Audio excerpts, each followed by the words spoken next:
আধিপত্যবাদ চলবে না, আওয়ামী লীগ জাতীয় পার্টি 14 দল চলবে না। ভিপি নূরকে সেদিন যে রক্তাক্ত করা হয়েছিল, জুলাই গণঅভ্যুত্থানের সকল শক্তির উপর সেই আঘাতটা এসেছিল।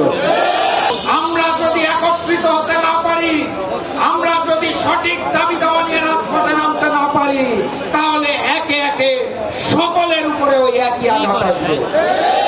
ওই ভারতীয় আধিপত্যবাদ এবং ভারতীয় আগ্রাসনকে আমরা আর বাংলার মাটিতে দেখতে পাবো না। কিন্তু বাস্তবতা বড্ড নির্মম এবং কঠিন। 5 তারিখের পর থেকে ওই দিল্লি সরকার শুধুমাত্র ফ্যাসিস্ট শেখ হাসিনাকে আশ্রয় দেয় নাই, শুধুমাত্র আওয়ামী লীগকে আশ্রয় দেয় নাই, বরং বাংলার মাটি থেকে ভারতীয় আধিপত্যবাদ এবং আগ্রাসনকে চিরতরে মুছে দিতে হবে। ভিপি নুরুল হক নূর, রক্তাক্ত নূর, শুধুমাত্র একটি ব্যক্তি নয়, একটি দলের প্রধান নয়। ভিপি নূরকে সেদিন যে রক্তাক্ত করা হয়েছিল, জুলাই গণঅভ্যুত্থানের সকল শক্তির উপর সেই আঘাতটা এসেছিল। এটি ছিল একটা টেস্ট কেস, আমাদের প্রতিক্রিয়া যাচাইয়ের পর্ব। আমরা যদি একত্রিত হতে না পারি, আমরা যদি সঠিক দাবি দাওয়া নিয়ে রাজপথে নামতে না পারি, তাহলে একে একে সকলের উপরে ওই একই আঘাত আসবে।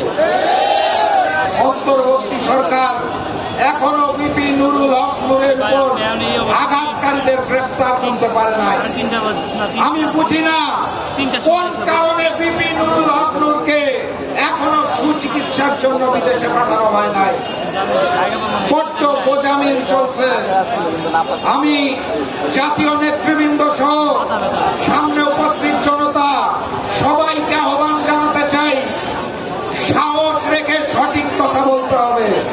আমরা বারবার জাতীয় পার্টির কথা বলছি, জাতীয় নেতৃবৃন্দ অনেকেই, অনেক বড় বড় দল আমি লক্ষ্য করছি সুকৌশলে ওই সেনাবাহিনীর নামটা এড়িয়ে যাচ্ছে। কারণ কি? নতুন বাংলাদেশের কথা বলতে গেলে গণতন্ত্র সৃষ্টির কথা বলবো, সেনাবাহিনীর নাম উচ্চারণ করব না। কোন জায়গা থেকে বাধা আসে আপনাদের এটাও আমাদের জানতে হবে। শুধুমাত্র জাতীয় পার্টি হামলা করে নাই, সেদিন সেনাবাহিনীও হামলা করেছিল। কথাবার্তা স্পষ্ট করে বলতে হবে, সেনা কর্মকর্তা যারা এটার সাথে দায়ী এবং জড়িত, তাদেরকেও বিচারের আওতায় আনতে হবে। আজ বক্তব্য দীর্ঘায়িত করব না, অসংখ্য নেতার বক্তব্য বাকি আছে। আমি শুধু জাতীয় নেতা এবং আপনাদের প্রতি আহ্বান জানাতে চাই, হিম্মতের সাথে মাথা তুলে দাঁড়ান। বাংলার মাটিতে ভারতীয় আধিপত্যবাদ চলবে না, আওয়ামী লীগ জাতীয় পার্টি 14 দল চলবে না। নতুন বাংলাদেশ হবে বৈষম্যহীন বাংলাদেশ। এই আহ্বান জানিয়ে আমি আজকের মতো বিদায় নিচ্ছি।